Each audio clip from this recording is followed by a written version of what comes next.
Hello बच्चों, इस video में हम कक्षा 9 के अध्याय 6 रेखाएं और कोण से संबंधित कुछ महत्वपूर्ण कोणों को पढ़ेंगे और बाकी की जानकारी हम प्रश्नों को सॉल्व करते हुए देख लेंगे। ठीक है, आइए देखते हैं पहले को।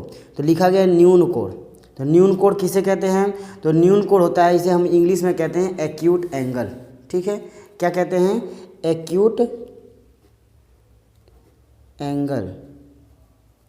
ठीक है, एक्यूट एंगल मान लीजिए कि न्यून कोण, और न्यून कोण होता है हमेशा 90 से कम, यानी 90 अंश से कम का। जितने भी कोण 90 डिग्री से कम के होंगे वह सभी न्यून कोण कहलाते हैं। ठीक, आइए देखते हैं दूसरे को। तो दूसरा है समकोण। तो समकोण क्या होता है? इसे हम कहते हैं right triangle, RIGHT, right angle. ठीक है, राइट एंगल का मतलब होता है 90 अंश का, 90 अंश का कोण। ठीक है, इसके अलावा कोई कोण रहेगा तो वो नहीं मान्य होगा। ठीक है, समकोण केवल 90 अंश के कोण को ही कहते हैं, और 90 अंश से कम को एक्यूट एंगल यानी कि न्यून कोण कहते हैं। ठीक, तीसरा दिया है अधिक कोण। तो अधिक कोण होता है आपका ऑब्ट्यूस एंगल। क्या होता है? ऑब्ट्यूस। ठीक है, अधिक कोण हो गया आपका ऑब्ट्यूस एंगल। अधिक कोण का मतलब 90 से अधिक, सब 90 को लीजिए यहाँ पर, इन तीनों में 90 ही है। 90 से कम एक्यूट एंगल यानी न्यून कोण, 90 के बराबर यानी 90 ही हो राइट एंगल समकोण, और 90 से अधिक तो अधिक कोण ऑब्ट्यूस एंगल। ठीक है, 90 ज़्यादा रहेगा तो इंग्लिश में ऑब्ट्यूस एंगल, और हिंदी में तो अधिक है तो अधिक कोण, 90 से ज़्यादा या फिर अधिक। ठीक है, जितने भी 90 से अधिक के कोण होंगे वो सब क्या आएंगे? Obtuse angle. सभी नहीं, 90 से लेकर 180 के बीच में। ठीक, और 90 से कम सभी, 90 से लेकर 180 के बीच तक, ये ध्यान दीजिएगा। 90 से 180 तक आई क्या होना चाहिए? 90 से अधिक हो और 180 से कम हो तभी क्या कहलाएगा? ऑब्ट्यूस एंगल यानी कि अधिक कोण। ठीक है, यहाँ देखिए ये रिजु कोण है। रिजु कोण को हम कहते हैं इंग्लिश में straight angle, STRAIGHT, straight angle. ठीक है, रिजु कोण को हम कहते हैं स्ट्रेट एंगल। स्ट्रेट एंगल हो गया, इसका मतलब होता है कि रिजु कोण स्ट्रेट एंगल एक सीधी लाइन। सीधी लाइन कितने अंश पे बनती है? 180 अंश, यानी 180 अंश के कोण को, 180 अंश के कोण को क्या कहलाएंगे हम? स्ट्रेट एंगल यानी कि रिजु कोण कहेंगे। ठीक है, देखते हैं अगले को। लिखा है प्रतिवर्ती कोण। अब प्रतिवर्ती कोण क्या होता है?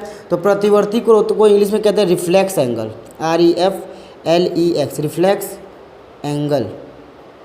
ठीक है, रिफ्लेक्स एंगल वो होता है जो प्रतिवर्ती कोण यानी कि 180 को जब पार करे। ठीक है, देखिए शुरू से ध्यान से देखिएगा एक बार। 90 से कम जो कोण होगा उसे हम न्यून कोण, 90 के कोण को ही समकोण कहते हैं। 90 अंश का कोण रहेगा तो समकोण। अधिक कोण होता है 90 से ज़्यादा। ठीक है, अधिक कोण यानी कि ऑब्ट्यूस एंगल 90 से ज़्यादा और 180 से कम होगा अधिक कोण। रिजु कोण स्ट्रेट एंगल यानी कि 180 अंश के कोण को ही, ठीक है, 180 अंश के कोण को ही रिजु कोण कहते हैं। अब आती है प्रतिवर्ती कोण यानी कि रिफ्लेक्स एंगल। तो रिफ्लेक्स एंगल आपका जाता है 180 से पार, यानी 180 से अधिक, 180 से अधिक के कोण को हम कहते हैं रिफ्लेक्स एंगल। यानी 180 से जितने कोण अधिक होंगे वो सभी कोण रिफ्लेक्स एंगल कहलाएंगे। आगे देखते हैं पूरक कोण। तो पूरक कोण होता है आपका कंप्लीमेंट्री एंगल। ठीक है, जैसे अगला है पूरक कोण। पूरक कोण को हम कहते हैं कंप्लीमेंट्री एंगल। ठीक है, COMPLE, कंप्लीमेंट्री एंगल, स्पेलिंग मिला लीजिएगा। ठीक है, कंप्लीमेंट्री एंगल यानी पूरक कोण। ये पूरक कोण क्या होते हैं? तो पूरक कोण कोई एक कोण नहीं होता है, यह दो कोणों का जोड़ा होता है। यानी ऐसे दो कोण क्या कहेंगे? ऐसे A और B, ऐसे दो कोण यानी दो ऐसे एंगल जिनको जोड़ने पर कितना आ जाए? 90 अंश आ जाए। ठीक है, जिनको जोड़ने पर 90 अंश आ जाए, ऐसे दो कोण हों जिनको जोड़ने पर 90 अंश आएंगे तो उन जोड़े को क्या कहेंगे? पूरक कोण कहेंगे, कंप्लीमेंट्री एंगल कहेंगे। ठीक है, अगला देखिए समपूरक कोण। ये होता है समपूरक या सप्लीमेंट्री, सप्लीमेंट्री एंगल। ठीक है। सप्लीमेंट्री एंगल में संपूरक कोण, असंपूरक कोण क्या होगा, इसमें भी वही जोड़ा है, ठीक है। दो ऐसे कोणों का योग, यानी दो ऐसे कोण जिनका योग आ जाए आपका कितना, 180 अंश, बस दो ही कोण होने चाहिए। ऐसे दो कोण जिनका योग 180 अंश आ जाए वो होगा आपका सप्लीमेंट्री एंगल, यानी कि संपूरक कोण। ये बहुत बच्चे भूल जाते, देखिएगा पूरक 90 अंश होना चाहिए और संपूरक 180 अंश, जोड़ने पर 180, यानी दे दिया कि दो पूरक कोण हैं तो एक दे दिया 20, तो दूसरा आपको अपने आप पता चल जाएगा ये 70 होगा। अगर दे दिया समपूरक कोण हैं तो एक देगा 20 तो दूसरा 160 अंश, इस तरह निकालेंगे, ठीक है। दो संपूरक कोण का योग 180 अंश और दो पूरक कोण का योग 90 अंश। यहाँ देखिए आसन्न कोण क्या कहलाता है, तो आसन्न कोण एक ही रेखा पर, ठीक है। यहाँ ध्यान दीजिएगा एक रेखा पर, जैसे कि दिया होता है इस तरह लाइन है, ठीक, यहाँ पर एक कोण है, इसके बीच से दो टुकड़े कर दिए तो इस ये जो लाइन है मान लीजिए ए और बी, ठीक है, ए और बी लाइन, इसके इधर का कोण और इधर का कोण, ये दोनों आसन्न कोण कहलाएंगे, ठीक है। जिसमें एक लाइन कॉमन होती है, दो कोणों के बीच की एक कॉमन लाइन होती है, इन दोनों कोणों को हम क्या कहेंगे, आसन्न कोण कहेंगे। आइए देखते हैं शीर्षाभिमुख कोण।